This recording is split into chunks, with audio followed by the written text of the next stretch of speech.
Today marks 1 year since the start of the University of Scranton's 2020 spring break, where students who had planned on departing the hill section for beach trips or much-needed breaks got more than they bargained for, and certainly more than they saw coming. A year ago today, the United States reported 556 new COVID-19 cases, and the national death toll had reached 7. The university first gave notice that it was monitoring the virus, first identified in December 2019 in Wuhan, China, in January last year, when Vice President for Student Life Robert Davis emailed university students and faculty to report no known cases in Pennsylvania and a low overall risk to campus. On March 11th, just 2 days before spring break, Father Pilares notified the Scranton community that spring break would extend an extra week, followed by 2 weeks of remote classes, which he said he hoped would conclude by the end of Easter. By March 26th, an email from Pilares confirmed 2 weeks of online education would become the rest of the spring 2020 semester. Since then, hundreds of schools across the nation have made similar motions, canceling thousands of in-person classes and events. Restaurants and businesses have been forced to shut their doors and then reopen, only to shut down again. Meetings, get-togethers, and family holidays have all made home on Zoom, and Americans have seen some of its deadliest days in history. As we recognize a year of distance learning and mask wearing, Aquinas editor-in-chief Kelsey Wynn has the story. University of Scranton students flocked back to campus this January, following an unusually long winter break, which began on November 25th at the conclusion of the fall 2020 semester, the day before Thanksgiving. Royals, many of whom attend intercession courses, are already generally accustomed to more than month-long recesses over the winter holiday season. But fall 2020 has now cemented an unprecedented year overall, becoming the year's second Scranton semester to conclude under atypical circumstances. Unprecedented, that is, as the university community and the world continue to battle the coronavirus pandemic that has now caused well over 500,000 deaths in the United States. We're in an unprecedented time in Scranton's history. And in fact, in the history of higher education, all throughout the United States. Vice President for Student Life Robert Davis compared his role over the past year to a roller coaster and said in March 2020, Student Life staff hadn't initially anticipated to be dealing with the COVID crisis for more than a few weeks. Evidently, their approach now adapts on the regular with changing conditions. There was a period of time where we closed the campus and our focus was initially on, okay, let's see how we can get through the first couple of weeks.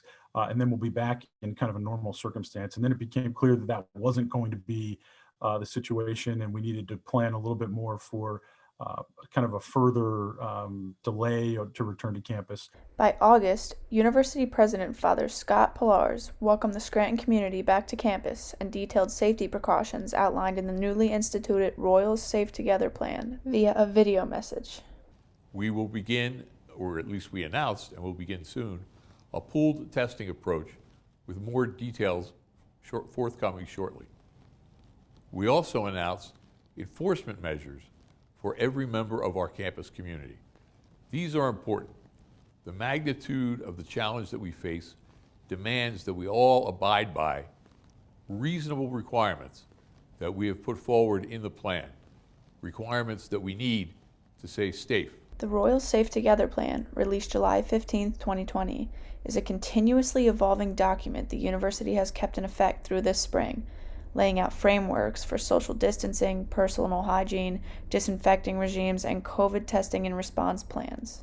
After a fall semester operating over 11,000 COVID tests on campus, with a cumulative positivity rate of 3.6%, Royals were required to submit a negative test to return to campus this spring.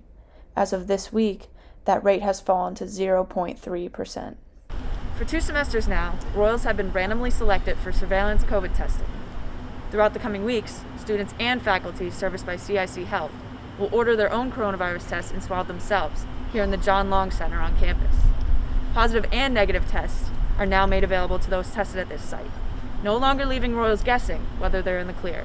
Now a year out from his first experiences with COVID on campus, Davis said while there are some surprising upsides to a distance-based learning environment, such as flexibility of meeting and class times, he still senses a persistent yearning for normalcy within the campus community that he too feels. And certainly, at least from my perspective, the informal student interaction, I think that's what I missed this semester was, walking around campus and just having kind of informal interactions with students. That's been a hard thing to kind of recreate in this world.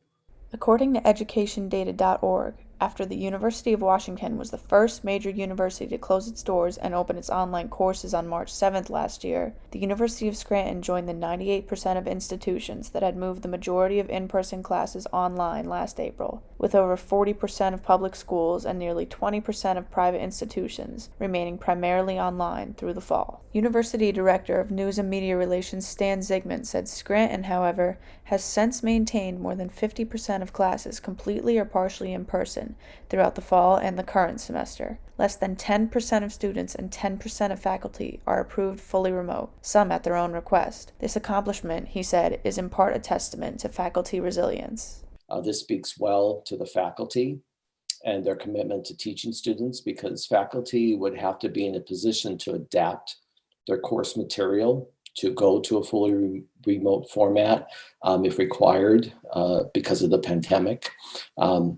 Some classes did need to be reclassified as hybrid, rotational, or remote to accommodate the social distancing required for the classrooms in order for us to open. While 43% of four-year colleges and universities did report investing in new online resources to kickstart a new and rapid approach to learning over the past year, 41% of students indicated a worsened opinion of their current school following the COVID outbreak, and 63% said online instruction is comparably worse than in-person learning. Senior exercise major David Dino Terrace said throughout a year of unemployment and limited social interaction, online learning at the university has been the icing on the cake of a challenging year. It's weird.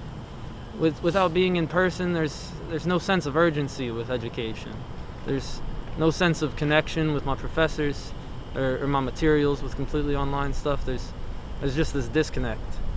And, definitely the social aspect of school is all but completely gone on Zoom. There's no discussion, there's no, meeting people. And it's definitely had a negative impact.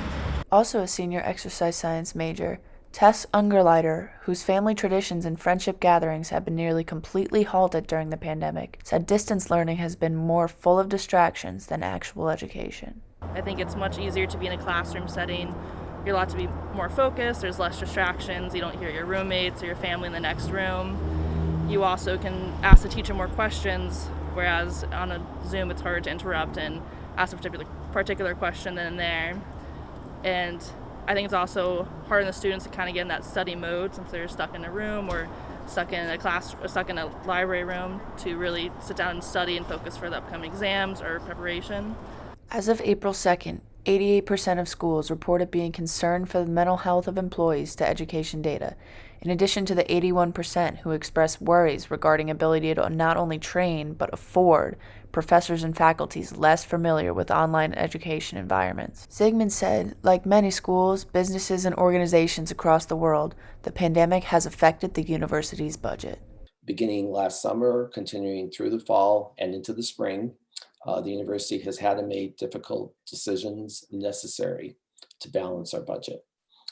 In making these decisions, Father Pilar's and the university's leadership have remained focused on preserving or trying to improve the quality of the student experience. Some of the adjustments made for this year include members of cabinet volunteered to take a reduction in their salary. Members of staff did not receive an across-the-board increase in salary. Members of faculty also agreed not to receive a salary increase. The university reduced its pension contribution for administrators and staff by 3%. Open faculty and staff positions are frozen and are only filled in extraordinary circumstances. Departments across campus have reduced as much as possible regular expenditures. There was a staff window retirement program, and many positions opened by it were actually eliminated. Despite some budget cuts, English Department Chair and Professor Dr. Joseph Krause praised Provost Jeff Gingrich, Pilar's, and Dean of the College of Arts and Sciences Michelle Maldonado for their transparency and readiness to respond to the campus crisis. His one grievance, believe it or not, has been this spring's snow days. There was a lack of clarity around the snow day sort of cancellation policy. And I'm in the minority, but it's a vocal minority who were really, really frustrated that when we canceled the first day of classes this semester, I was proscribed. I was not permitted to have an online class. Class is so centrally about the nature of conversation to me, that I think, not fully reflected upon policy, turned my conversational notion into a lecture notion. And I really felt it the first 2-3 weeks of our semester. Absolutely. I just felt like there were all these things I needed to refer to from day one that I couldn't. And I couldn't have day one because they very quickly said, no class, and you're not allowed to have it online. Davis admitted that while he has been one of the worst predictors of where COVID circumstances would lead, initially telling student government campus would be fully functional by this spring, he believes hope is now just on the horizon. I think the reality is, we have some reason for hope here. We're not certainly out of the woods at this point, but there's a lot of good news moving forward. Cases are down over the course of the last few weeks. Vaccine news has been positive. So I think the direction we're heading in is really a good one. Despite continuous university measures enacted to ensure the safety and ease of campus life, Ungerleider said she thinks normal life, as many knew it before the pandemic, may still be years away. I think normal would probably be at least 2 to 3 years from now, if we're talking about going back to the way things are before COVID, with no plexiglass, no masks, no 6 feet apart. At least 2 to 3 years, maybe more, if we can get back to somewhat normal. I think this is always going to be something that's in our back pocket that we have to be aware of, and still taking precautions and just kind of learning to live with that in the coming future. Dino Terrace remains uncertain just how long the pandemic will persist, but said he looks forward to a day when masks are a thing of the past, and for one reason in particular. In the coming year, I look forward to things sort of going back to normal. People getting vaccinated, people dying less, not having to wear a mask. It'll just be nice to see people smile again. On a final note, Zygmunt expressed gratitude toward the entire university community and recognized successful student cooperation as a key factor in the Royals' return to normal, whatever that may look like. Lastly, I do want to mention how important the students have been to keeping our campus safe.